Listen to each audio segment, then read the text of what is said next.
Ma sœur avait toujours cette manie. Si un garçon me plaisait, elle le voulait aussi, d'un coup. Peu importait mon bonheur ou la gravité de la relation. Dès que je lui présentais quelqu'un qui comptait pour moi, quelque chose changeait. Elle se montrait encore plus adorable, riait à tout ce qu'on lui disait, trouvait toujours un moyen d'être avec nous. Et comme par magie, c'était toujours elle qu'on choisissait. La première fois que j'étais à la fac, j'ai ramené mon copain à la maison pour les vacances. 2 semaines plus tard, il m'a larguée pour sortir avec une autre. Elle m'a dit que c'était arrivé comme ça. On n'y pouvait rien, a-t-elle ajouté, avec un sourire forcé. La 2e fois, j'ai encore plus souffert. La 3e fois, j'ai été brisée. J'ai cessé de faire confiance aux hommes. Pire encore, j'ai perdu confiance en moi. Elle s'en tirait toujours. Si j'essayais de dire quoi que ce soit, elle retournait la situation. « Pourquoi es-tu si jalouse ?» me demandait-elle. « Je ne peux pas contrôler ce que veulent les garçons. » Elle était belle et savait comment attirer l'attention. On l'appréciait tout de suite. Elle avait le don de vous faire sentir spécial, même quand elle s'en fichait complètement. Mais au fond, je savais que ce n'était pas de l'amour. Elle ne voulait que ce que j'avais. Je ne suis pas une petite fille timide. J'ai un bon travail. Je lis beaucoup. Je suis calme et réservée. Mais à ses côtés, je me sentais toujours ennuyeuse. Elle était extravertie, pétillante et toujours sous les projecteurs. J'ai commencé à éviter toute relation. Je ne voulais pas attacher quelqu'un pour ensuite le perdre à cause d'elle. Puis j'ai rencontré Noah. Et elle était différent, calme, réfléchi, pesant ses mots. Il ne forçait rien. Il m'écoutait, vraiment. J'avais l'impression de pouvoir respirer en sa présence. Je me disais de ne pas m'attacher trop vite, mais c'était difficile. Il était comme la première chose réelle depuis longtemps. Pourtant, la peur persistait. Je n'arrêtais pas de me demander. Et si je le lui présentais? Va-t-elle recommencer? Va-t-il se laisser prendre au piège, lui aussi? Mais une autre idée m'est venue. Et si je laissais faire? Mais cette fois, j'observerais. Et si je les mettais tous les deux à l'épreuve? Alors, j'ai pris ma décision. Je le lui présenterai. Je ne dirai rien du passé. Je me suis contentée d'observer. J'avais besoin de savoir. J'avais besoin de vérifier si Noah était vraiment celui que je croyais. Et si ma sœur recommençait, eh bien, cette fois, je ne serais plus la même idiote silencieuse. Cette fois, j'étais prête. Les premières semaines avec Noah furent calmes et authentiques. Pas de drame, pas de JEU. Et elle ne cherchait pas à tout prix à m'impressionner, et cela me rassurait. Nous parlions pendant des heures de films, de livres, du genre de vie que nous souhaitions. Il se souvenait de petits détails que j'avais mentionnés et les évoquait des jours plus tard. Si je parlais d'un encas que j'aimais, il me faisait la surprise de me l'offrir. Si j'avais passé une longue journée, il restait simplement assis à mes côtés en silence. Il ne me servait pas de vaines paroles. Il m'écoutait, et c'était plus important que tout. On n'a rien précipité. Il respectait mon rythme. On faisait de longues promenades, on partageait des dîners tranquilles, on passait des nuits à s'envoyer des textos sur des broutilles. Je me sentais enfin comprise, comme ça ne m'était pas arrivé depuis des années. Avec lui, je pouvais baisser ma garde.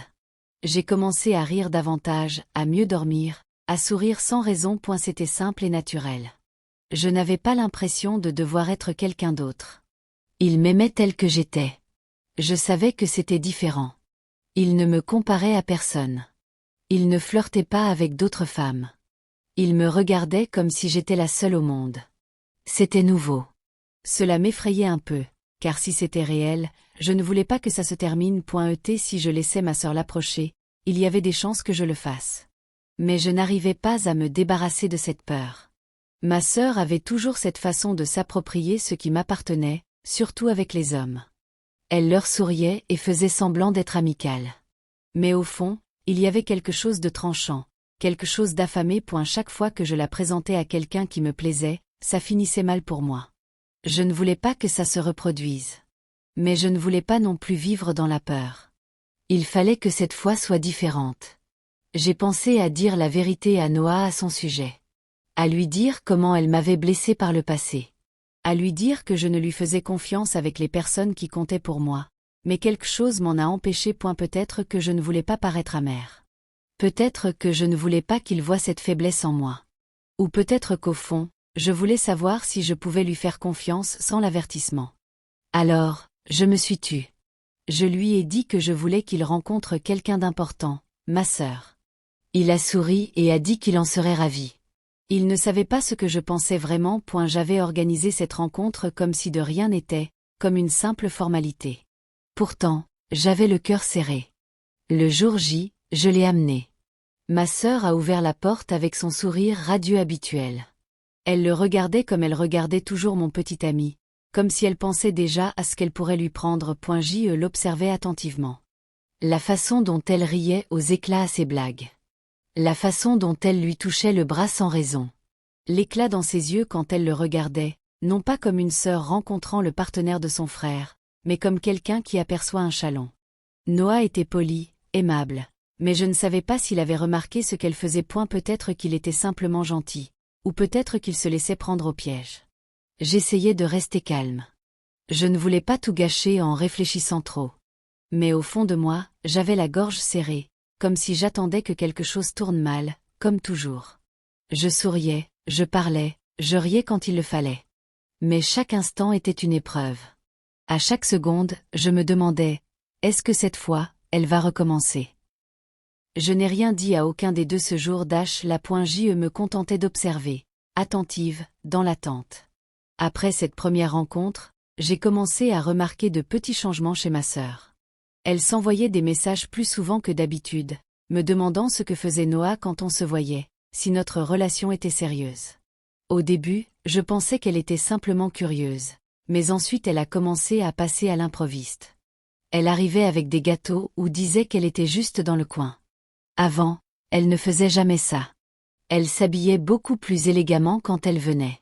Maquillage sophistiqué, vêtements moulants, comme si elle allait à une soirée, et non plus simplement chez sa sœur.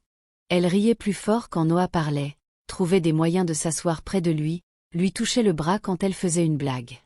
J'ai fait semblant de ne rien voir, mais je l'ai bien vu. Chaque instant était une épreuve. Elle trouvait toujours le moyen de s'immiscer entre nous, même un bref instant. Puis sont arrivées les publications Instagram.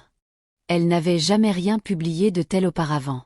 C'étaient des photos d'elle main dans la main avec quelqu'un qu'on ne voyait pas, ou des légendes comme « Certaines personnes sont tout simplement différentes » avec un petit cœur. Je savais ce qu'elle faisait. C'était un piège. C'était un piège. Elle voulait que je le voie et que je me pose des questions. Mais Noah n'a rien dit. Il n'a pas changé de comportement avec moi. Il était toujours ponctuel. Il m'écoutait toujours. Il me tenait toujours la main. Il ne suivait pas ses publications. Il ne lui répondait pas quand elle essayait de le mentionner. Il semblait le même. Alors, j'ai commencé à me poser des questions. Peut-être que cette fois était différente. Peut-être que j'étais paranoïaque. Peut-être que Noah n'était pas comme les autres. Peut-être qu'il n'avait vraiment pas remarqué ses manigances ou qu'il n'était tout simplement pas intéressé. Je voulais y croire. Vraiment. Pour la première fois, j'ai pensé que je pouvais me tromper. Que cette peur en moi n'était qu'une souffrance résiduelle du passé. C'était réel, elle ne pouvait pas y toucher. Mais j'ai alors aperçu son téléphone. Elle l'avait laissé sur le canapé en allant aux toilettes. Un message s'est affiché. C'était de Noah. Je n'ai pas voulu regarder. Je me suis interdit de le faire, mais je l'ai fait. Un extrait du message s'est affiché. Tu étais magnifique aujourd'hui. Je n'ai rien dit devant elle. Mon cœur s'est serré. J'ai ouvert la conversation. Il y avait d'autres messages de leur part. Des compliments, des émojis, des petites blagues qu'ils ne m'avaient jamais dites en face. Rien de flagrant, mais c'était là. Le ton était différent, secret, intime, et pire encore, familier. C'était la même sensation que j'avais éprouvée toutes ces fois où quelqu'un que j'aimais s'éloignait lentement, tandis que ma sœur me souriait. J'ai remis le téléphone à sa place. Je me suis rassis comme si de rien n'était. Ma sœur est revenue en riant de quelque chose qu'elle avait vu en ligne. J'ai souri. J'ai hoché la tête, mais intérieurement, quelque chose avait changé. Je suis restée assise là, sachant qu'elle recommençait et qu'il la laissait faire. Quand j'ai découvert l'intégralité des messages échangés entre Noah et ma sœur, j'ai eu l'impression que le souffle me manquait. Ils n'étaient ni amicaux, ni innocents. Leurs propos étaient personnels, secrets et empreints d'une froideur glaçante. Ils lui disaient combien elle était belle, combien son sourire était dangereux, combien il était difficile de ne pas la remarquer. Ils plaisantaient sur l'idée de s'éclipser ensemble. Elle jouait le jeu, comme si de rien n'était, comme si je n'existais pas. Il savait exactement ce qu'il faisait. Je n'ai ni crié ni jeté mon téléphone. Je suis restée assise là, à relire chaque mot encore et encore. J'avais toujours craint que cela ne se reproduise, et maintenant c'était arrivé. Quand j'ai finalement interrogé Noah à ce sujet, il n'a pas menti. Il a baissé les yeux et a dit « Ce n'était pas grave. Ça ne voulait rien dire. Je ne l'avais pas prémédité. C'est arrivé comme ça. J'étais sans voix. J'attendais plus. De vrais regrets, mais c'est tout ce qu'il m'a offert. Aucun effort pour réparer ses erreurs. Pas de véritables excuses, juste des paroles en l'air. Il avait l'air de quelqu'un qui expliquait une petite erreur, pas d'un homme qui avait brisé la confiance de la seule personne qui lui faisait confiance. Je lui ai demandé s'il avait des sentiments pour elle. Il a dit non, que ce n'était que des messages stupides. Que ça avait commencé comme une blague. Qu'il ne pensait pas que je les verrais un jour. Il se répétait sans cesse, essayant de minimiser la chose. Mais pour moi, c'était insignifiant. C'était tout. Ma confiance, mon cœur, le seul havre de paix que je croyais avoir enfin trouvé. Quand j'ai dit à ma sœur que je savais, elle n'a pas paru surprise. Elle n'a même pas essayé de le nier. Elle m'a regardé avec un sourire et a dit « Quoi ?» Il est venu vers moi. Je n'ai rien fait. Puis elle a ri comme si c'était un jeu. Comme si je n'étais rien de plus qu'une marche sur laquelle elle avait marché. Aucune culpabilité, aucune honte. Juste ce même regard qu'elle me lançait à chaque fois. Comme si j'étais stupide d'avoir cru pouvoir obtenir quelque chose qu'elle n'avait pas pris. Après ça, je suis restée assise seule, en silence. Ma chambre me paraissait trop silencieuse. Je n'ai pas pleuré. Je n'y arrivais pas. C'était comme si mon cœur s'était verrouillé. Je ne ressentais qu'un vide immense et dur en moi. J'avais déjà vécu ça, mais cette fois, c'était différent. Cette fois, ça ne m'a pas brisé. Ça m'a transformé. Je ne laisserai plus jamais ça se reproduire. Je n'allais pas rester dans mon coin pendant qu'il souriait et passait à autre chose. J'avais laissé ma sœur gagner bien trop souvent. J'avais fait confiance à quelqu'un qui m'avait montré sa vraie nature. Et maintenant, j'y croyais enfin. Il n'y avait plus de retour en arrière possible. Je n'avais pas encore de plan précis, mais quelque chose en moi changeait déjà. Je n'allais pas m'effondrer. Cette fois, ce n'était pas moi qui perdais. Après les messages et les mensonges, je n'arrivais pas à m'arrêter de penser. Quelque chose chez Noah me troublait. Pas seulement ce qu'il avait fait à ma sœur, mais tout. Sa façon d'esquiver les questions, ses versions qui changeaient constamment. Des détails que j'avais ignorés auparavant me paraissaient maintenant importants. J'ai décidé d'enquêter. J'ai commencé mes recherches en ligne. J'ai cherché son nom complet. Au début, j'ai vu les choses habituelles. Des profils sur les réseaux sociaux, des photos, une page LinkedIn. Mais ensuite, j'ai remarqué quelque chose d'étrange. Un profil indiquait qu'il travaillait dans le marketing. Un autre, dans la tech. Un troisième mentionnait quelque chose de complètement différent, comme la vente. Ils étaient tous à son nom, avec les mêmes photos, mais aucun ne correspondait. J'ai tout vérifié. Certains comptes affichaient des dates d'anniversaire différentes, d'anciens messages incohérents, ou des photos avec des inconnus. Certains profils étaient privés, d'autres presque vides. L'un d'eux avait été créé quelques mois seulement avant notre rencontre. Il avait l'air faux. Plus je cherchais, plus j'étais perplexe. C'était comme s'il avait mené plusieurs vies à différentes époques. Puis j'ai regardé son travail. Il m'a dit qu'il travaillait pour une entreprise du centre-ville. Je suis allée sur le site web de l'entreprise, j'ai trouvé le numéro de téléphone et j'ai appelé. J'ai demandé si Noah y travaillait. La femme au téléphone a marqué une pause et a dit « Non, nous n'avons personne de ce nom ». Je lui ai demandé s'il avait déjà travaillé là-bas. Elle a répondu « Je suis désolée, je ne crois pas ». Elle semblait hésitante, comme si ce n'était pas la première fois qu'on lui posait la question. C'est là que j'ai eu un haut-le-cœur. J'ai commencé à vérifier tout ce qu'il m'avait raconté. Ses histoires sur ses anciens logements, ses emplois précédents, les gens qu'il connaissait, tout était incohérent. Je me souvenais qu'il ne me présentait jamais ses amis. Il disait toujours qu'ils étaient occupés ou qu'il habitait trop loin. Je me souvenais aussi qu'il recevait des appels étranges et qu'il sortait pour y répondre. Il gardait son téléphone en mode silencieux même la nuit et tournait toujours l'écran de façon détournée. À ce moment-là, j'en étais sûre. Noah n'était pas celui qu'il prétendait être. Ce n'était pas juste un type qui avait fait une erreur avec ma sœur. C'était un menteur, peut-être pire. J'ai continué mes recherches et j'ai trouvé un forum où l'on parlait d'arnaques sur les sites de rencontres. Au début, je ne pensais pas qu'il était ce genre de personne. Mais en lisant les messages, j'ai eu un sentiment de déjà-vu. Faux noms, différents emplois, rapprochements rapides, disparition dès que la relation devenait trop sérieuse. Ça m'a fait l'effet d'une bombe. Il avait déjà fait ça. Il se servait des gens, et maintenant je le savais, mais je ne lui ai rien dit. Je n'ai pas crié, je n'ai pas envoyé les captures d'écran. Je n'ai même pas prévenu ma sœur. Pas encore. Je suis restée calme parce que maintenant je comprenais la vérité. Noah n'était pas qu'une erreur. Il était dangereux, sournoisement, et je ne serais pas sa prochaine victime. Je n'allais pas fuir. J'allais me servir de lui. Après avoir appris la vérité sur Noah, je n'ai pas prévenu ma sœur. Je ne l'ai pas empêché non plus. J'ai fait le contraire. Je l'ai poussé vers lui. Je lui ai fait croire que c'était du passé. J'ai dit que je m'en fichais. Je lui ai dit qu'ils allaient bien ensemble. J'ai souri et j'ai fait comme si ça ne me faisait rien. Elle m'a cru. J'ai commencé à les inviter tous les deux en même temps. Je les laissais seuls dans la chambre. Je sortais pour répondre à un appel ou prendre quelque chose. Je les observais du coin de l'œil. Je les voyais tomber dans le piège. Chaque contact, chaque sourire, chaque regard complice, je les laissais faire. Ma sœur a commencé à s'en vanter. Elle m'envoyait des photos d'eux en rendez-vous. Elle publiait des choses sur lui en ligne. Elle s'assurait que je vois tout.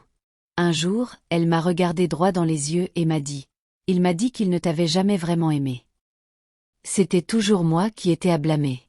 Je n'ai pas réagi. J'ai juste hoché la tête et dit « Peut-être que tu as raison. » Mais je prenais des notes. J'ai enregistré chaque publication, chaque message. J'ai fait des captures d'écran. J'enregistrais des messages vocaux dès que je le pouvais. Je sauvegardais tout. Non pas par besoin de preuves, il avait déjà prouvé son identité, mais par nécessité, parce que je voulais être prête. Je ne savais pas encore comment cela se terminerait, mais je savais qu'il me fallait tous les éléments. Parallèlement, je commençais à semer des idées dans l'esprit de Noah. Je lui parlais de ma sœur. Des mensonges, mais suffisamment crédibles pour paraître vrais. J'ai dit qu'elle avait un fonds fiduciaire, qu'elle allait bientôt toucher de l'argent d'un compte familial. Qu'elle n'en parlait pas parce qu'elle ne voulait pas qu'on profite d'elle. J'ai dit que notre famille possédait un terrain qui allait bientôt être vendu. Une grosse somme d'argent, en toute discrétion. Son visage a légèrement changé quand je lui ai dit la vérité, mais je l'ai vu. Il s'est penché vers moi. Et elle a commencé à poser des questions, d'abord de façon désinvolte, du genre « Alors, votre sœur est dans les affaires, c'est ça ?» Ou bien elle a mentionné que sa famille possédait des biens immobiliers. J'ai simplement souri et répondu « Oui, elle préfère rester discrète. » Il a mordu à l'hameçon. Il a commencé à lui accorder plus d'attention, à la charmer davantage, à faire plus d'efforts. Il lui offrait des cadeaux, demandait à la voir plus souvent et commençait à parler de l'avenir. Elle pensait avoir enfin gagné. Elle n'arrêtait pas de sourire. J'ai assisté à toute la scène comme à un film que j'avais déjà vu, sauf que cette fois, je connaissais la fin. Elle pensait le lui voler. Il pensait accéder à une vie de luxe et de facilité. Ils se trompaient tous les deux, et c'est moi qui tenais l'allumette. Noah commence à demander des choses chères à sa sœur. Au début, ce sont des petites attentions. De nouvelles chaussures, un dîner chic, un week-end détente. Elle paie sans réfléchir. Elle veut l'impressionner. Elle veut le garder près d'elle, alors elle dit oui à tout. Puis il évoque une idée d'entreprise. Il lui parle d'une nouvelle application qu'il souhaite lancer. Il affirme que c'est une stratégie judicieuse. Il explique qu'elle peut investir tôt et réaliser un gros bénéfice. La première fois, elle en rit. Elle prétend ne rien connaître au monde des affaires, mais il insiste. Il en parle comme si c'était du sérieux. Il lui dit que c'est une chance unique et qu'elle a de la chance qu'il l'accepte.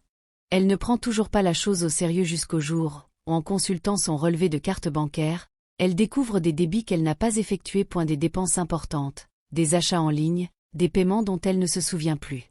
Elle regarde de plus près et constate que son compte bancaire est à un solde inférieur à la normale. Elle appelle sa banque et pose des questions. Elle découvre que quelqu'un a effectué des transferts d'argent entre ses cartes. Quelqu'un qui avait accès à son téléphone et à ses applications. Quelqu'un qui connaissait son mot de passe. Elle va voir Noah, en colère et confuse. Elle lui demande s'il sait quelque chose. Son visage se fige un instant, puis il sourit.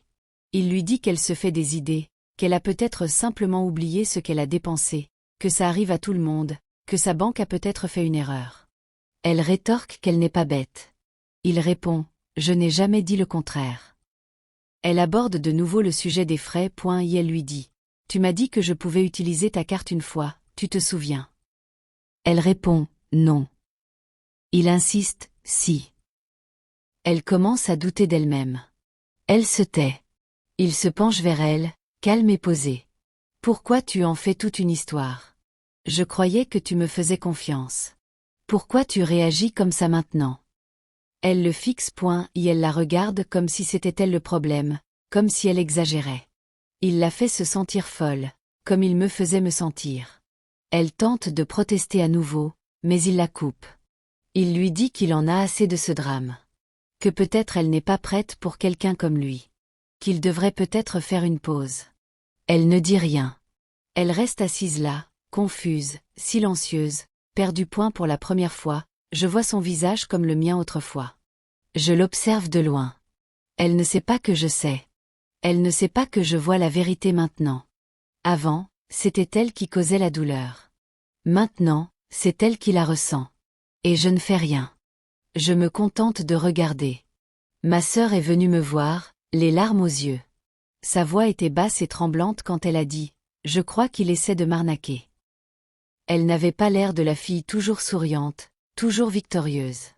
Elle semblait fatiguée, effrayée et perdue. Ses vêtements étaient froissés. Son visage était pâle. Ses mains tremblaient tandis qu'elle parlait. Je suis restée immobile à la regarder. J'ai hoché lentement la tête.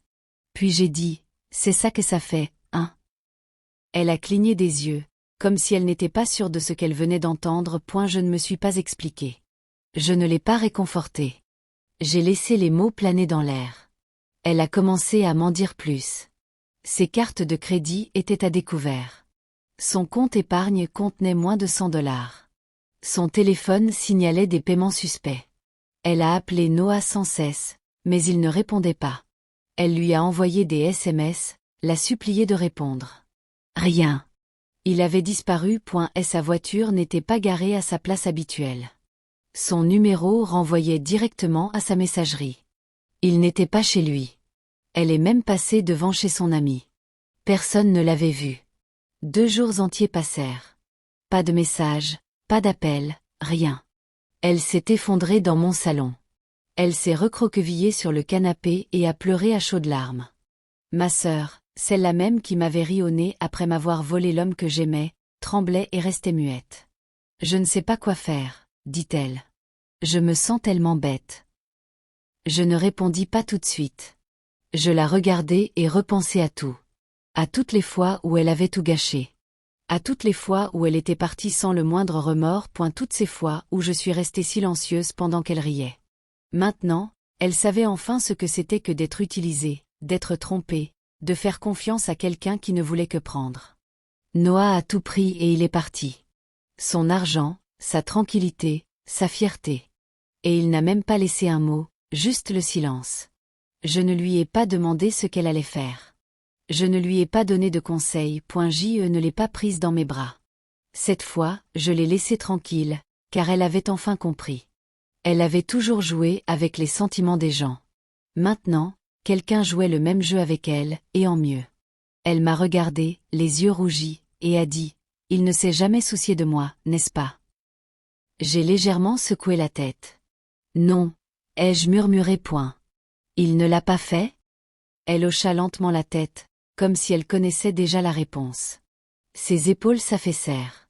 Elle semblait vide. Le château de mensonges qu'elle avait bâti autour d'elle s'était finalement écroulé. C'est Noé qui l'avait fait tomber, mais c'est moi qui lui avais tendu la première pierre. Et je n'éprouvais aucun remords. Aucun. Elle resta assise en silence, les yeux gonflés, les lèvres tremblantes, les doigts crispés. J'attendis quand sa respiration s'est calmée, j'ai pris mon téléphone, je l'ai déverrouillé et j'ai ouvert le dossier. Nos écrans brillaient l'un contre l'autre quand je le lui ai tendu. Ses sourcils se sont froncés pendant qu'elle lisait, sa confusion se muant en incrédulité. Le premier message contenait des détails qu'elle n'aurait jamais imaginés. Calmement, j'ai observé son expression changer à chaque glissement de doigt. Là, en termes simples, se trouvaient les conversations, mes messages avec lui.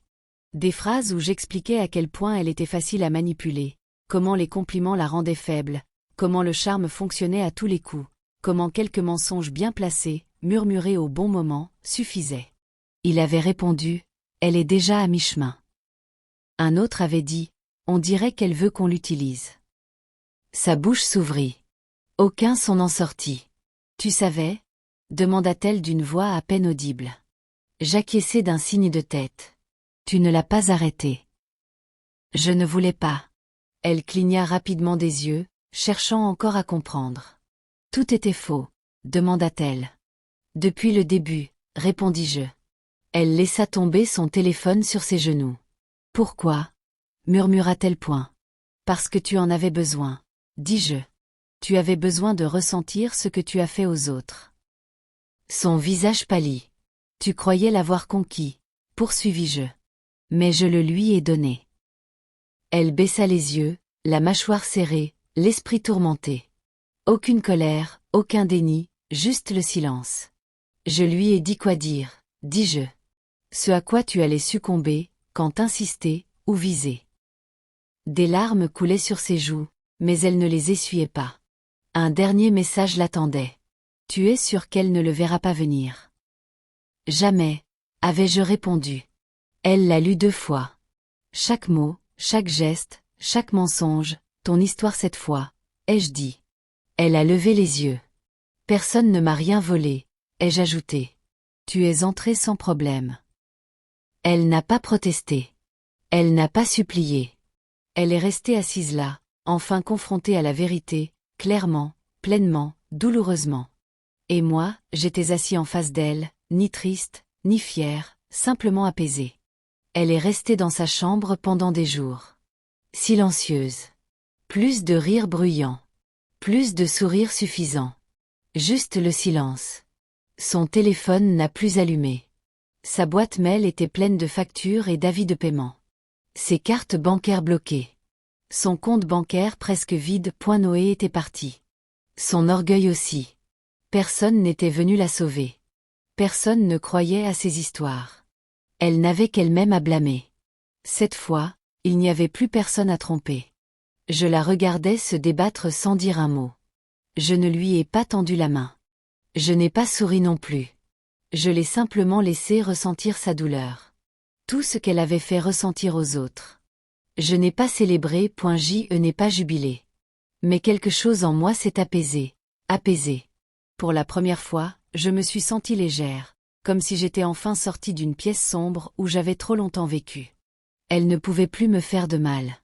Le pouvoir qu'elle avait autrefois sur moi avait disparu. J'ai recommencé à sortir. J'ai repris mes anciens passe-temps, revu des amis que je n'avais pas vus depuis des mois, et même souri à des inconnus. Je n'aurais jamais cru que la vengeance me ferait du bien, mais elle ne me faisait pas de mal non plus. C'était juste. J'aurais peut-être dû éprouver de la culpabilité, mais non. Pas le moindre. J'étais restée silencieuse trop longtemps. Je l'avais vu tout gâcher bien trop souvent. Cette fois, je ne l'ai pas laissé faire. J'ai pris les choses en main. Les semaines ont passé. Un soir, alors que je lisais, mon téléphone a vibré. Numéro inconnu. J'ai failli l'ignorer, mais le message a attiré mon attention. Tu ne me connais pas, mais je connaissais Noah aussi. On dirait qu'on l'a tous les deux manipulé.